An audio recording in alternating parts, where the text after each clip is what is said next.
చాలా హామీలు ఇచ్చి అధికారంలోకి వచ్చినాడమ్మా. ఏ ఒక్క హామీ కూడా నెరవేర్చలేదు, అది మనందరికీ తెలిసిందే. ఆయన ఏం హామీలు చెప్పినాడు, ఏం నెరవేర్చలేదు అనే దానికి పాంప్లెట్ అమ్మా ఇది. అమ్మా ఇప్పుడు ఎలక్షన్స్ ఏం లేవు, అయితే వాస్తవాలు తెలిపే దానికోసం వచ్చినాం. ఆ ప్రభుత్వం ఎట్లా ఉన్నది, ఈ ప్రభుత్వం ఎట్లా ఉంది గమనించండి. మోసం చేసినాడు, రుణమాఫీ లేదు, 0 వడ్డీ లేదు, డ్వాక్రాలు మహిళలకు అమ్మా 18,000 నాడు అది లేదు. చూడండి, దయచేసి ఒకసారి ఆలోచన చేయండి. కథ పెడుతుంది, ఇప్పుడు పెడుతుంది. ఎలక్షన్స్ ఏం లేవమ్మా. అయితే ఏంటంటే ప్రజల్లో ఉండాలా, ప్రజలకు తోడుగా ఉండాలా అనే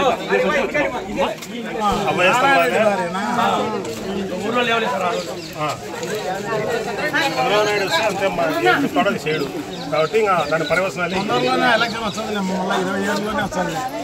మహిళలను అయితే పూర్తిగా మోసం చేశాడమ్మా. 0 వడ్డీ తీసేసినాడు, డ్వాక్రాలు రుణమాఫీ లేదు, ఆ పింఛను లేదు. మీకు చెప్తాను, సంవత్సరంలో ఒక్కరు కూడా కొత్త పెన్షన్ ఇల్లమ్మా, కొత్త రేషన్ కార్డు లేదు, పింఛన్ లేదు, ఏం లేదు.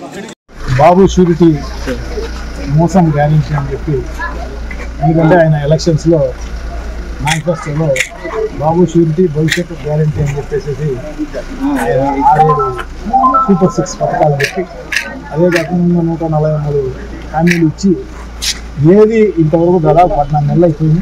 14 నెలల కాలంలో ఆయన ఒక్కటి సవ్యంగా చేసిన పరిస్థితి లేదు.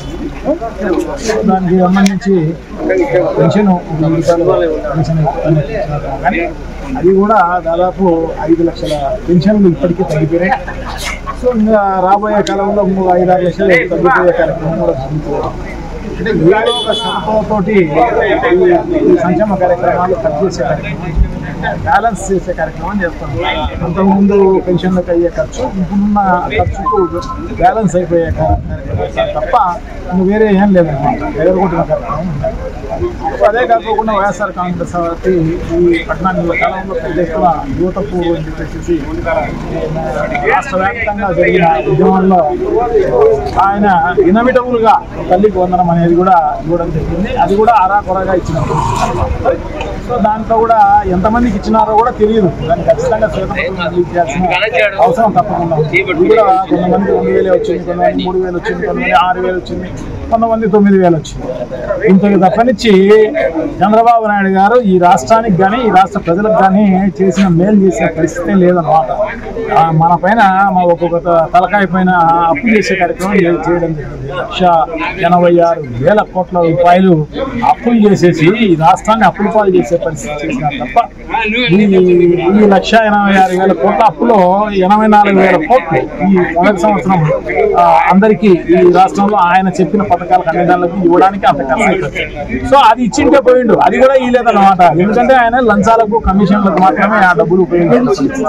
సో అటువంటి పరిస్థితిని ప్రజల్లోకి తప్పకుండా తీసుకుపోవాల్సిన అవసరం ఉంది. ఎందుకంటే నీకు 15,000, నీకు 15,000, నీకు 15,000 అని, నీకు 18,000, నీకు 18,000, నీకు 18,000 అని ఈ రకంగా అందరికీ మాయమాటలన్నీ చెప్పి మోసం చేసి ఆయన అధికారంలోకి వచ్చి ఈ రకంగా ప్రజలను మోసం చేసే కార్యక్రమం అంతా కూడా చేస్తున్న పరిస్థితిని మేము వివరించే కార్యక్రమంలో భాగంగా ఈరోజు మన ఈరపనాయనపల్లె మండలంలో అనిమెల అనే గ్రామం నుంచి మొదలుపెట్టడం జరిగింది. సో ప్రజలందరూ కూడా పెద్ద ఎత్తున చంద్రబాబును తిట్టే కార్యక్రమం చేస్తున్నారు. దానికి సంబంధించి తెలుగుదేశం పార్టీ నాయకులు వస్తే చొక్కా పట్టుకునే కార్యక్రమం కూడా చేస్తారు అన్నమాట. ఎందుకంటే వాళ్ళే ఎలక్షన్లో మా మేనిఫెస్టోకు ముందు నారా లోకేష్ అయితేనేమి, చంద్రబాబు అయితేనేమి, పవన్ కళ్యాణ్ అయితేనేమి వీళ్ళందరూ కూడా చెప్పడం జరిగింది. మేము ఎన్ని క్యాలిక్యులేట్ చేసుకున్నాం, ఇవన్నీ ఏమన్నా ఈకపోతే ఖచ్చితంగా మా చొక్కా పట్టుకోండి, నిలదీయండి అని చెప్పేసి ప్రజలకు అప్పుడే చెప్పినారన్నమాట. అందుకోసమే వాళ్ళు నిలదీసేదానికి రెడీగా ఉండే కార్యక్రమం జరుగుతుంది.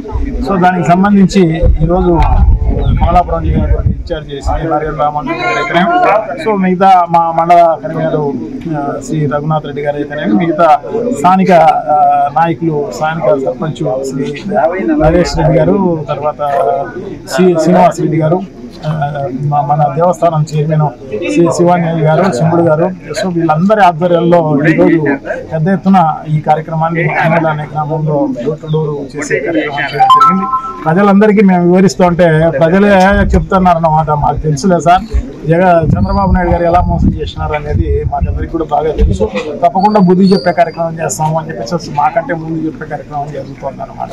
సో తప్పకుండా సో ఇది రాష్ట్ర వ్యాప్తంగా చేస్తున్న కార్యక్రమం. ఆ కార్యక్రమంలో భాగంగా కమలాపురం నియోజకవర్గంలో ఈరోజు మొదటి రోజు పెట్టడం జరిగింది.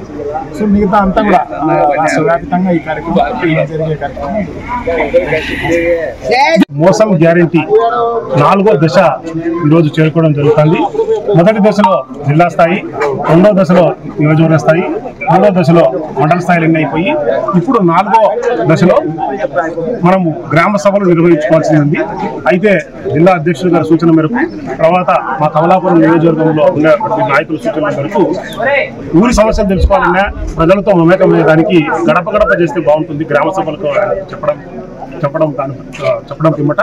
సో గడప గడప కార్యక్రమం ఈరోజు బాబు షూరిటీ మోసం గ్యారంటీ అనేది కమలాపురం నియోజకవర్గం వీరపనాయనపల్లి మండలం అనిమల గ్రామం నుంచి ఈరోజు స్టార్ట్ చేయడం జరుగుతుంది. కూటమి ప్రభుత్వం ప్రజల మనుషులను గెలుచుకోవడంలో కానీ, ప్రజల నమ్మకాన్ని గెలుచుకోవడంలో కానీ పూర్తిగా విఫలమైంది. ఏ ఒక్క వర్గానికి కూడా వాళ్ళు న్యాయం చేయలేకపోతున్నారు. ఇప్పుడు మేము ప్రతి ఇంటి దగ్గరికి వెళ్ళి మా పాంప్లెట్ ఏదైతే QR కోడ్ పాంప్లెట్ ఇస్తా అంటే ప్రజలే అంటున్నారు బాబు షూరిటీ అంటేనే మోసం గ్యారంటీ అని ప్రజల నుంచి వస్తాను చేస్తున్నారు. కాబట్టి ఆ రకంగా ఉంది ఇలా పాలన. చాలా మందికి నూతనంగా పెన్షన్ రావడం లేదని చెప్పేసి చాలా మంది కూడా మాకు కంప్లైంట్ చెప్పడం జరిగింది.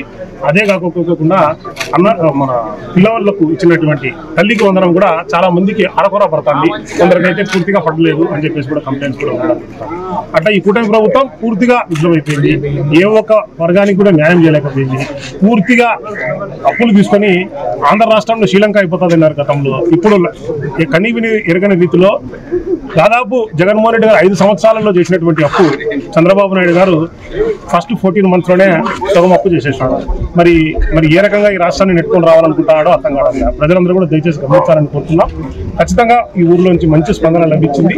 ఖచ్చితంగా ఈ కార్యక్రమాన్ని నిర్వహించిన నిర్వాహకులు కావచ్చు, మా మండల కన్వీనర్ గారు కావచ్చు, లేకపోతే సర్పంచ్ గారు కావచ్చు, ప్రతి ఒక్క లీడర్ కూడా ఈ కార్యక్రమంలో పాల్గొన్నందుకు ధన్యవాదాలు.